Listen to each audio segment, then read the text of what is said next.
Hello students, welcome to my channel knowledge chronicles. आज जो हम टॉपिक पढ़ने वाले हैं that is entrepreneurship concept and its definition. ये बहुत ही इंटरेस्टिंग सब्जेक्ट है। ये एज ए स्पेशलाइजेशन भी पढ़ाया जा रहा है ग्रेजुएशन और पोस्ट ग्रेजुएशन में, plus as a vocational course भी हम एक सब्जेक्ट ये पढ़ रहे हैं यूनिवर्सिटीज़ में। बहुत बच्चे इस सब्जेक्ट को लेके, इसके कंटेंट को लेके कंफ्यूज रहते हैं, तो आज हम इस सब्जेक्ट को डिस्कस करेंगे। इसमें हम उसके कॉन्सेप्ट और डेफिनेशन को समझने की कोशिश करेंगे। चलिए स्टार्ट करते हैं। अब entrepreneurship, concept of entrepreneur, first of all हमें ये समझना बहुत ज़रूरी है कि एंटरप्रेन्योर कौन होता है। He is a person responsible for setting up a business और एन एंटरप्राइज। अब हमें सबको पता है कि एंटरप्रेन्योर इनिशिएटिव लेता है, कुछ उसके पास स्किल्स होते हैं इनोवेशंस के, और वो कुछ हाई अचीवमेंट्स नीड्स होती हैं जो फुलफ़िल करना चाहता है। He is a catalyst agent. सबसे पहले यहाँ ये समझना बहुत ज़रूरी है of change, works for the good of people.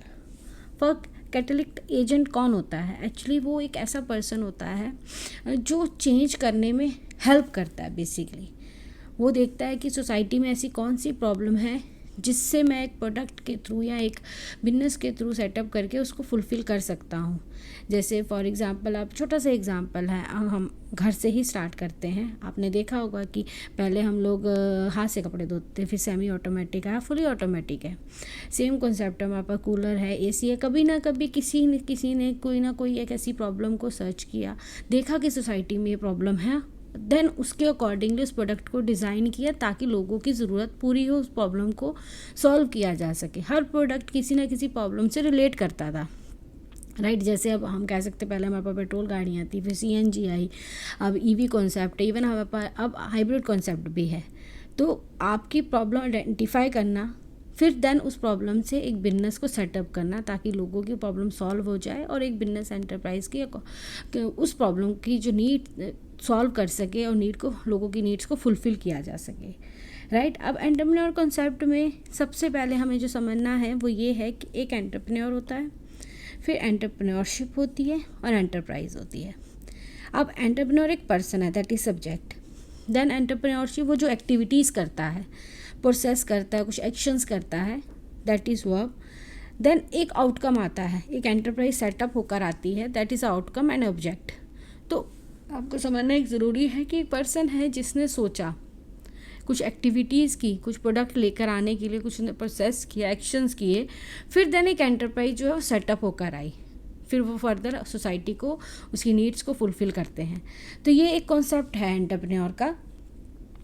Next है हमारा कि एंटरप्रेन्योर की कौन होता है। बेसिकली इसे हम फर्दर हम बाद में इसकी कैरेक्टरिस्टिक्स में बाद में जाएंगे। जनरल कॉन्सेप्ट है कि entrepreneur is a person who, जो आपको पता है, ऑलरेडी पता है कि अगर हम कहें इन जनरल भी पर्सन, तो लोग जाना वो इनोवेटिव होता है, रिस्क बेयरर होता है, वो क्या कहते हैं अपॉर्चुनिटीज़ को एक्सप्लोर करता है, देन उस अकॉर्डिंगली अपने बिजनेस को डिज़ाइन करता है। तो सेम यहाँ पे भी कुछ ऐसे ही concept, develop on his own enterprise, वो एंटरप्राइज बनाता है। एक मॉडरेट रिस्क टेकर होता है, इनोवेटिव होता है, reflect a strong urge to be independent. Entrepreneur, आप ये कह सकते हो कि एंटरप्रेन्योर जो पर्सन होता है वो एक एंटरप्राइज बनाना चाहता है, द रीज़न बीइंग कि वो किसी के अंडर वर्क नहीं करना चाहते, वो खुद बॉस बनना चाहते हैं। ये एक बहुत बड़ा रीज़न होता है कि वो लोग, आप ये कह सकते हो कि एंटरप्रेन्योर की तरफ जाते हैं, कॉन्सेप्ट की तरफ जाते हैं। वो हमेशा कुछ ना कुछ नया करना चाहते हैं, कुछ ना कुछ बेटर नया प्रोडक्ट लेके आना, जो ऑलरेडी है मार्केट में उसमें कुछ मॉडिफिकेशंस करके और एक नया प्रोडक्ट लेकर आना। Then is dissatisfied with the routine work. आप या उनकी कुछ रूटीन एक्टिव, हम कह सकते हैं हमारी मोनोटोन 9 to 5 की जॉब है, आप जाते हैं, आपको और एक टाइम पीरियड ऐसा आता है कि आप कह सकते हो कि आप बोर हो जाते हो, मोनोटोनस सा कॉन्सेप्ट आ जाता है, तो वो इस लाइफ को नहीं जीना चाहते हैं। Is prepared to withstand the hard life. अब ये कॉन्सेप्ट है कि आपने देखा होगा कि जो बिजनेस करते हैं उनकी कभी छुट्टी नहीं होती, वो 24 आवर वर्क करते हैं, राइट। तो यहाँ पे उनकी एक हार्ड लाइफ होती है जो एक्सेप्ट करते हैं, वो खुद अपने मन से उस लाइफ को जीना चाहते हैं। Is determined but patient, exhibit a sense of leadership. बहुत इंपॉर्टेंट है कि उनमें एक लीडरशिप क्वालिटी को वो प्रेजेंट करते हैं। वो डिटरमाइंड रहते हैं, उनको पता होता है, उनका विजन अपने माइंड में सेट रहता है कि वो क्या अचीव करना चाहते हैं। उनमें सेंस ऑफ कम्पिटिटिवनेस होती है, वो खुद रिस्पॉन्सिबिलिटी लेते हैं कि हम ये वर्क करेंगे, मैं रिस्पॉन्सिबल हूँ बिजनेस स्टैब्लिश करने के लिए, बिजनेस की फर्दर ग्रो के लिए। अगर फॉर एग्जांपल अनफॉर्चुनेट भी कुछ होता है तो उसके लिए मैं रिस्पॉन्सिबल हूँ। Is oriented towards the future, मैंने कहा ना उनका एक विजन हो जाता है माइंड में कि उनको अपने स्टार्टअप से लेके फ्यूचर ग्रोथ तक कि उन्होंने अपने दिमाग में सोच रखा होता है कि उनको क्या करना है। तो ये हमारा एक एंटरप्रेन्योर का कॉन्सेप्ट है कि ये एंटरप्रेन्योर ये होते हैं, उनमें ये क्वालिटीज़ एक तरीके से हम कह सकते हैं कि होती हैं। अब एंटरप्रेन्योरशिप है।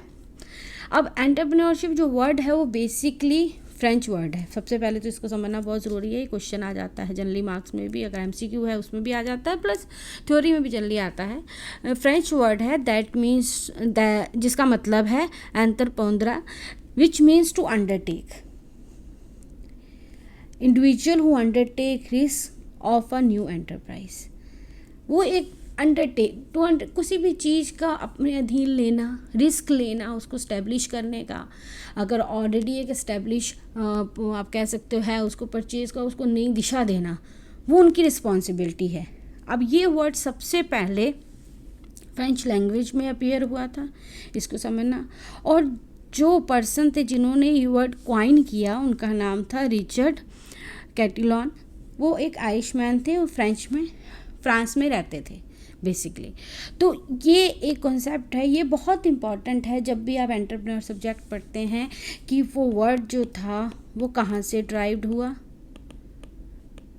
प्लस क्वाइन किसने कब किया, राइट, किस लैंग्वेज में हुआ। तो ये आपको समझना यहाँ पे बहुत ज़रूरी है, क्योंकि अगर MCQ आता तो भी MCQ इस अकॉर्डिंगली डिज़ाइन होगा। प्लस अगर आपका आप कह सकते हो कि शॉर्ट क्वेश्चंस में आता, तो एंटरप्रेन्योर कभी भी आपको क्वेश्चन अटैम्प्ट करते हैं जनरल भी, तो आपको पता होना चाहिए, आपको लिखना है ये कि ये वर्ड कहाँ कौन सी लैंग्वेज का था, किसने क्वाइन किया, इस वर्ड का मतलब एग्जैक्टली क्या है।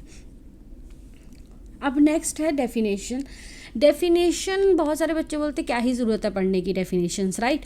हमें 3 4 5 डेफिनेशन डिस्कस करी जा रही हैं। डेफिनेशन एक्चुअली पढ़ने के पीछे एक बहुत बड़ा रीज़न है जो मैं अभी आपसे डिस्कस कर रही हूँ।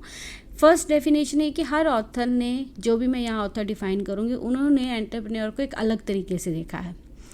कभी कभी क्वेश्चन ये आ जाता है कि किस ऑथर ने फॉर एग्ज़ाम्पल एंटरप्रेन्योर को इनोवेटर कहा, किस ऑथर ने एंटरप्रेन्योर को एज आ होलसेलर सेलर के कॉन्सेप्ट से समझाया, किस ऑथर ने एंटरप्रेन्योर को इकोनॉमिक एजेंट कहा।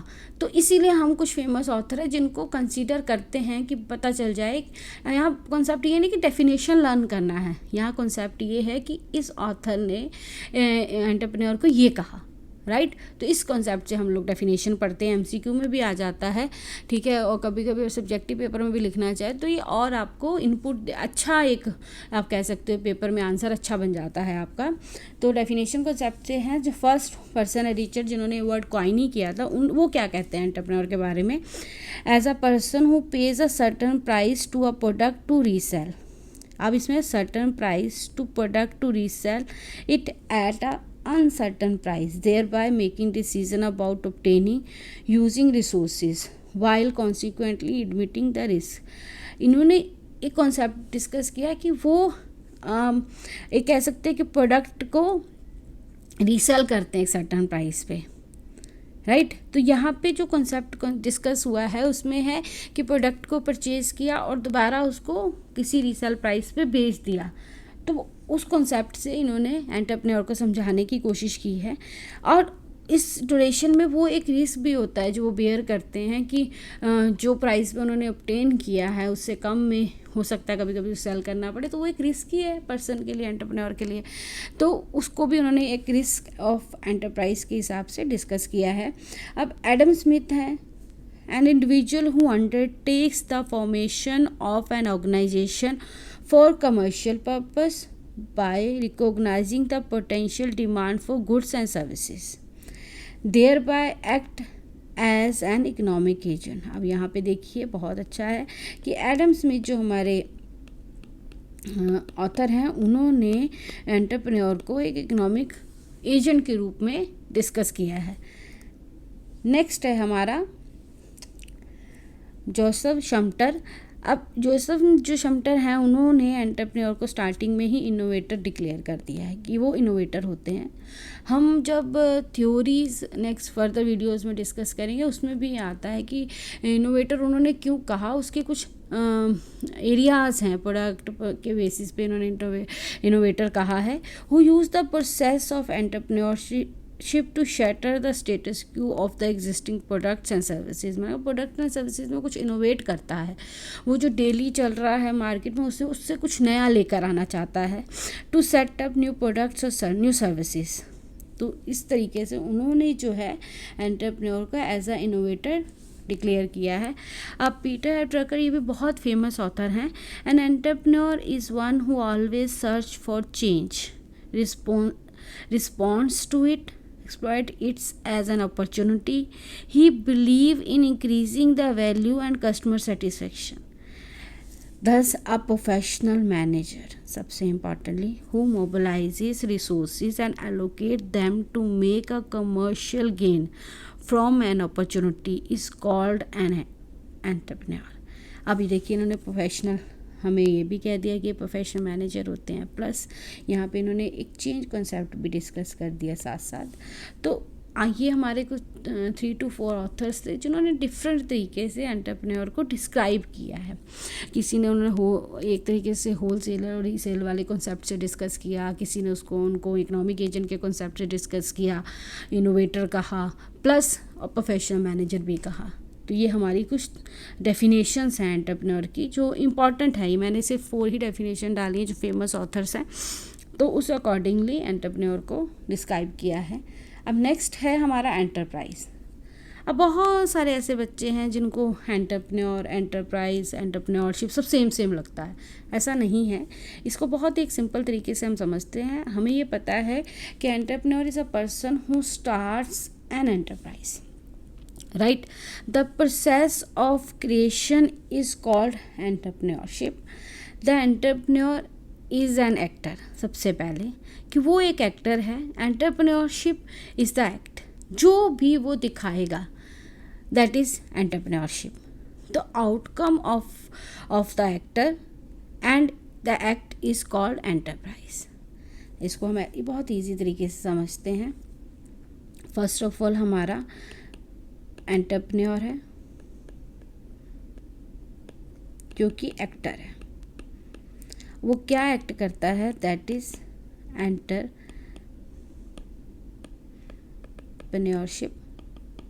वो एक्ट करता है। इन दोनों का जो भी आउटकम होगा उसको हम एंटरप्राइज कहेंगे।